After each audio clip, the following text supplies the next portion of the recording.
E há dois ministérios que Deus deu a todos os cristãos. Um é o ministério da intercessão e o outro é o ministério da reconciliação. Nós devemos ser usados por Deus para ajudar os pecadores a serem reconciliados com Deus. E cada um de vocês aqui pode ser um ministro ali onde você está, no mundo, trabalhando e realmente atuando como um cristão.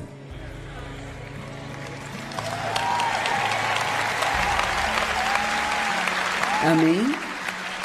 E eu te digo, eu sinto isso tão firmemente, que muitos e muitos cristãos têm guardado muito do mundo dentro deles, e assim o mundo não consegue ver muitas diferenças entre nós e eles, e nós precisamos entender que nós estamos vivendo em tempos extremamente importantes. Sabe, eu creio sinceramente que os dias em que vivemos são os piores com os quais já tivemos que lidar, e eu não quero ser negativa, mas eu não acho que vai melhorar. Eu acho que provavelmente vai ficar pior, porque eu acho que estamos chegando mais perto do momento em que Jesus estará voltando. E mesmo que ele não volte enquanto você está vivo, devemos viver todos os dias como se ele estivesse vindo. Eu me pergunto quantas coisas mudaríamos na nossa vida se soubéssemos que Jesus iria chegar amanhã de manhã. Então devemos viver à espera dele. E você, se você está vivo hoje e agora, você é muito importante para a causa de Cristo. E cada um de vocês é muito importante. Nunca deixe o diabo te convencer de que você não tem importância, que você não tem um propósito. Cada um de vocês aqui é importante. E você pode, lá no seu bairro, em sua escola, quando você vai ao mercado, em seu lugar de trabalho, só seja alegre, seja pacífico, sendo bom para as pessoas. Você ficará surpreso com a rapidez com que as pessoas vão querer saber por que você é do jeito que você é. E uma vez que começarem a fazer pergunta a respeito disso, você não vai precisar sentir-se como se estivesse tentando compartilhar Jesus com alguém que não quer ouvir você. Então você é importante para a causa de Cristo. Cada um de nós tem esse ministério de reconciliação, nós temos o ministério da intercessão e nós devemos orar por outras pessoas. Eu acho que a oração é um privilégio, não é uma obrigação. É algo que deveríamos ficar entusiasmados por fazer. E eu acho que de muitas maneiras isso tomou uma conotação muito religiosa. É como se sentíssemos que isso fosse um dever que temos que cumprir. Sou a favor de termos um tempo separado para oração. Eu tenho meu tempo, todos os dias de manhã, que eu passo com Deus, mas precisamos aprender a fazer o que chamo ore todo dia ao longo do dia. E Deus não apenas nos convida a orar, e quero que você entenda isso, mas nos diz para sermos ousados e sermos persistentes. Imagine isso. Venha com ousadia, porque eu sou capaz de fazer mais do que você jamais poderia esperar, pedir ou sonhar. Deus não quer que peçamos apenas as pequenas coisas. Ele quer que nós peçamos coisas que na nossa mente nós não conseguimos nem sequer imaginar. É tipo, Deus, eu não consigo acreditar que o Senhor faria isso por mim, mas eu vou pedir de qualquer forma, porque você diz que pode fazer mais do que eu imagino. E talvez alguns de vocês precisem ser um pouco mais ousados em suas orações e precisem começar a pedir a Deus por coisas maiores. E claro, nós não somos dignos, nós não merecemos. Em todos os casos, Deus não precisa fazer nada por nós, mas essa é a grande coisa sobre Ele. Ele não faz coisas por nós porque nós somos bons, Ele as faz porque Ele é bom.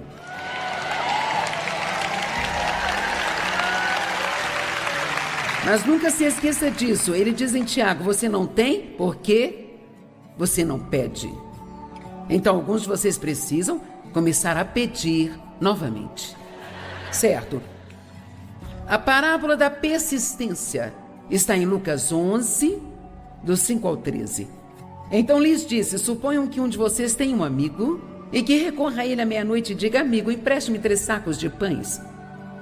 Porque um amigo meu chegou de viagem, veio visitar-me e eu não tenho nada para oferecer-lhe. Agora, eu aprendi muito disso apenas no meu ministério, na minha pregação. É como se você viesse até mim para eu te ajudar, mas eu não tenho nada para dar a você, a menos que eu vá ao meu amigo Jesus e peça a ele para me dar o que você está me pedindo.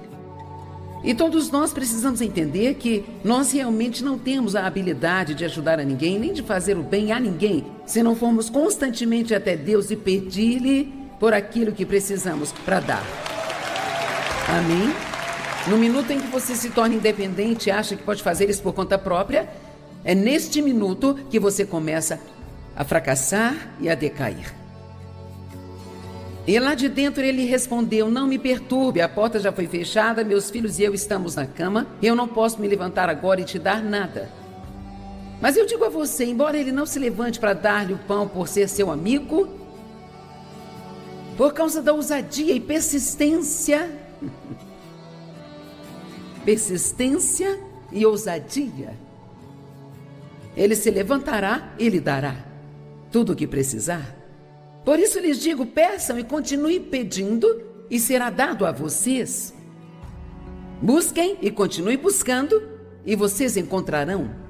Batam e continue batendo e a porta será aberta para vocês. O que Deus está dizendo? Vamos lá, apenas veja se você consegue me incomodar.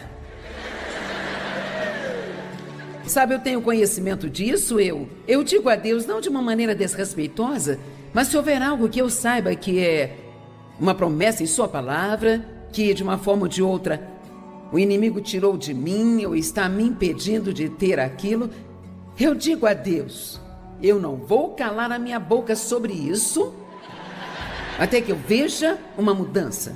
Sabe por quê? Eu tenho suporte bíblico que me diz que Deus gosta disso.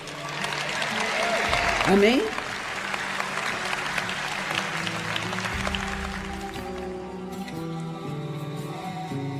Pois todo aquele que continua pedindo persistentemente, recebe, e aquele que continua buscando persistentemente, encontra, e aquele que continua batendo persistentemente, a porta lhe será aberta. Eu me pergunto, quantos de vocês já desistiram de orar por algo? Talvez você ore por um ano e nada acontece e você diz: sabe, isso não vai acontecer. E você parte para outra coisa. Eu orei pela salvação do meu pai dia e noite por 30 anos. E eu me lembro de um dia em que eu fiquei muito ousada. Eu disse ao Senhor: quer saber? Se nada mais, eu peço que o Senhor salve o meu pai como um favor para mim. Porque depois de todo o abuso e tudo o que ele me fez na vida, o Senhor está me permitindo ajudar pessoas em todo o mundo.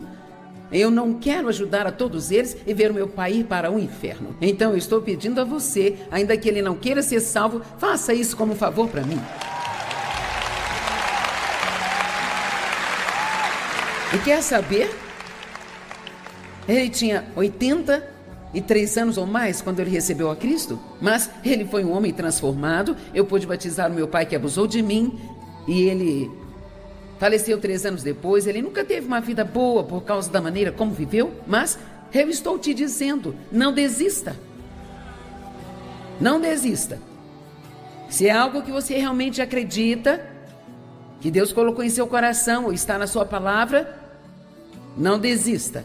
Agora, você não vai ser arrogante nem ter uma atitude do tipo agressivo, você me deve isso, mas não é errado apenas você dizer: Deus, isso está na sua palavra, essa é a sua promessa, eu não vou deixar você em paz. Vamos lá. Não fique parado assistindo seus filhos irem para o inferno. Seja firme, seja ousado e diga a Deus: estes são os meus filhos. Eu não vou ficar parada aqui e assisti-los indo para o inferno. O diabo não vai vencer. E Deus, eu vou incomodar você até que eu veja uma mudança na vida deles. Deus, Ele ama as pessoas que são persistentes. E eu chamei esta mensagem hoje de Vendo a Mim Mesmo, porque você pode aprender muito sobre si mesmo pela maneira como ora. E quer saber? Uma das melhores coisas que podemos fazer é conhecer a nós mesmos.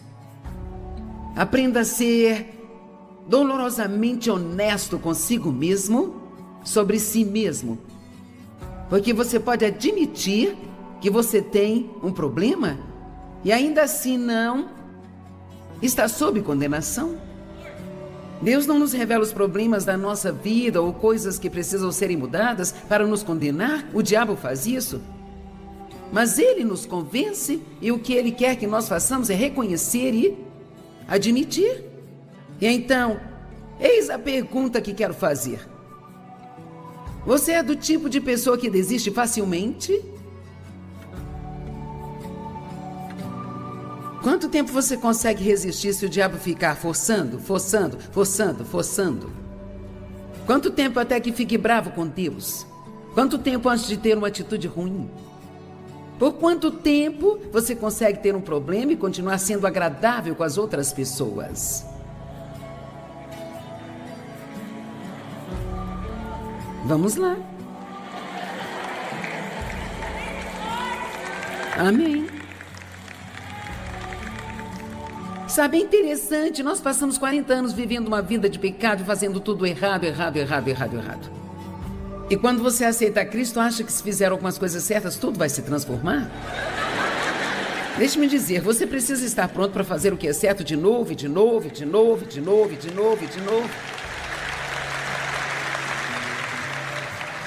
E eu quero sugerir a você que não faça isso apenas com a motivação de receber algum tipo de recompensa.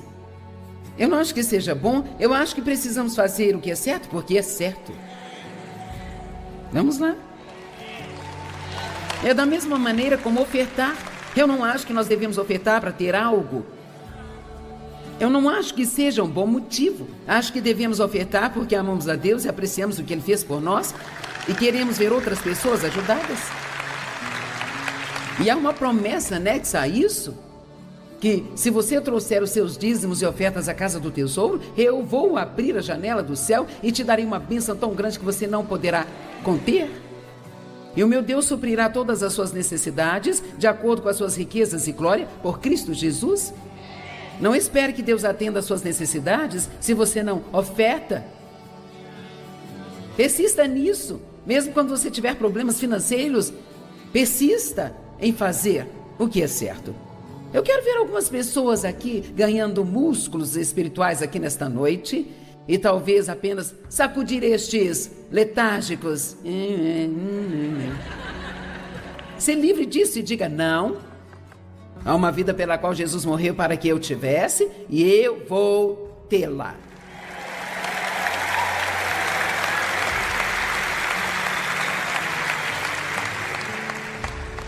Qual o pai entre vocês, se o filho lhe pedir um peixe, em lugar disso lhe dará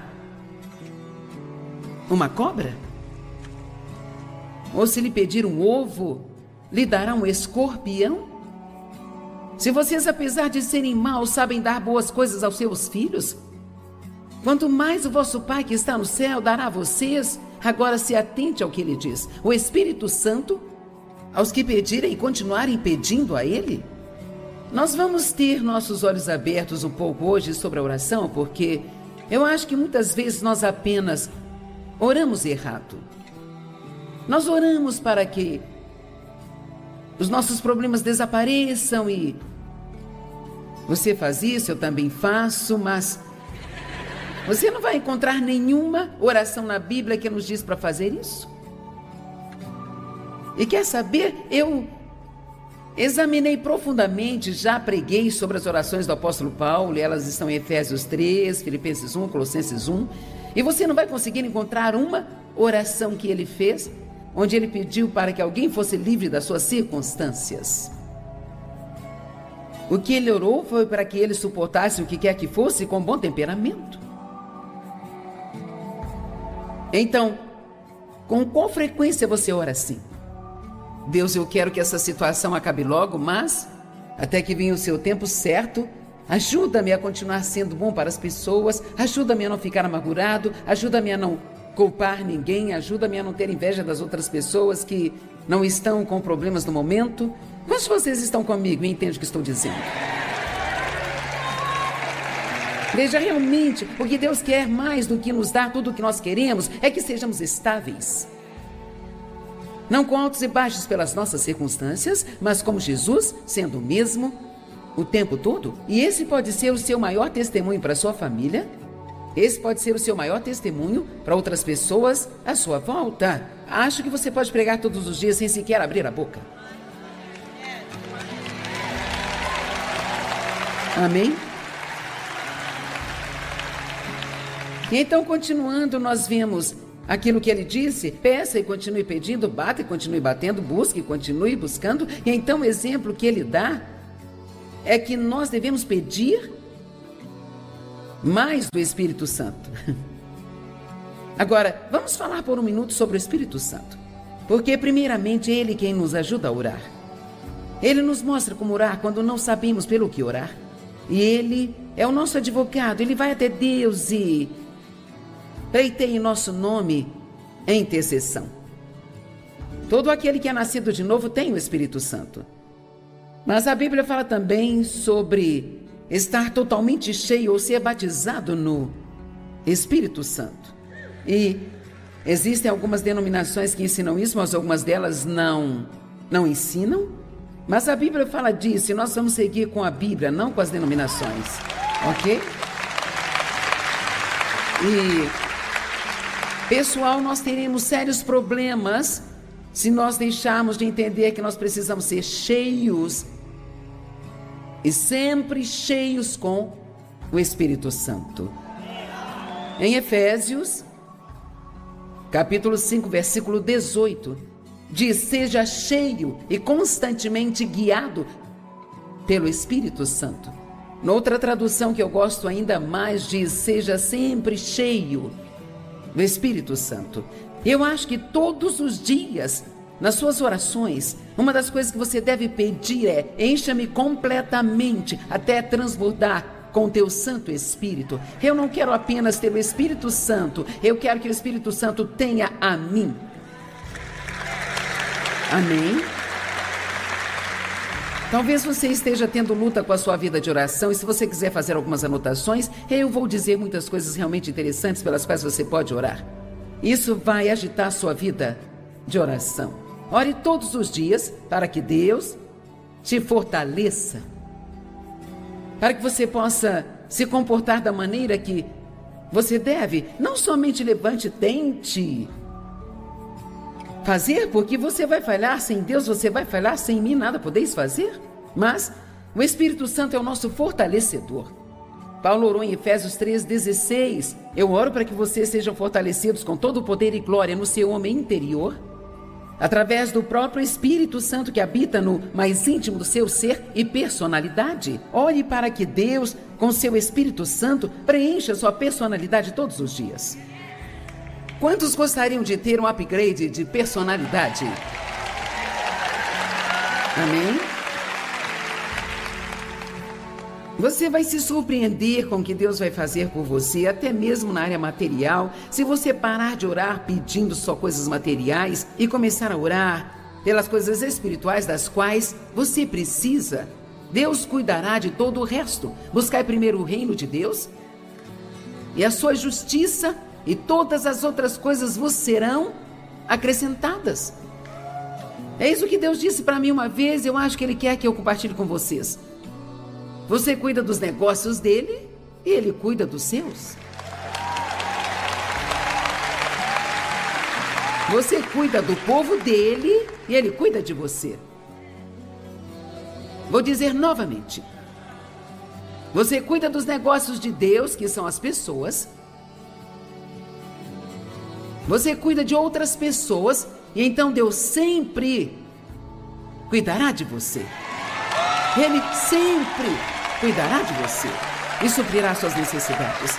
Agora uma pergunta, você nunca se cansa de tentar cuidar de si mesmo? Sabe, realmente, alguns de vocês estão tão exaustos de tentar conseguir o que vocês querem. Meus amados irmãos, eu vou agir como o apóstolo Paulo. Entenda aqui. Se você está fazendo o que Deus te disse para fazer, Ele vai te dar tudo aquilo que Ele acha que é correto que você tenha.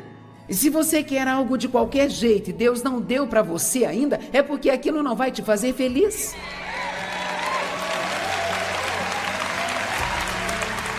Então, o Espírito Santo é o nosso ajudador. Eu não sei de você, mas eu preciso de ajuda. Todos os dias. Não apenas alguns dias, mas todos os dias. Ele é o nosso professor. Quando você abrir sua Bíblia para ler, Espírito Santo, ensina-me. Não se assente lá tentando entender. Espírito Santo, ensina-me através da palavra hoje. Quando eu venho para algo assim, eu vou ser a preletora, Espírito Santo, ensina-me. Porque se Ele não me ajudar, eu não posso ajudar você.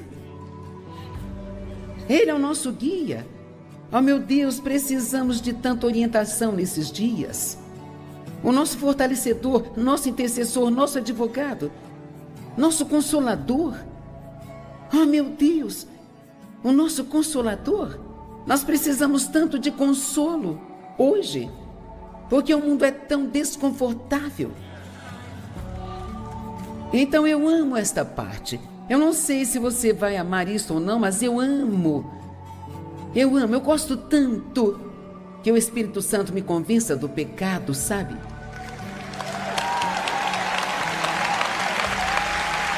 Quero dizer, eu absolutamente amo quando Deus vem e me alerta. Você não precisa dizer isso? Não haja assim. Você precisa voltar e pedir desculpas. Ter o Espírito Santo preenchendo a sua vida, te guiando e te ajudando e te ensinando e convencendo do pecado é a única maneira de você passar por esta vida. E não desabar todos os dias. Ore. Espírito Santo, encha-me. Batize-me com o teu renovo e poder, ó Santo Espírito. Agora, com o Espírito Santo vem também os dons dos quais não falamos o suficiente na igreja. São os dons sobrenaturais de poder. Sabe, você não seria uma lâmpada muito brilhante no pacote se você não quisesse todos os dons sobrenaturais de poder que você poderia ter. Porque quanto mais poder você tem, mais fácil a vida se torna.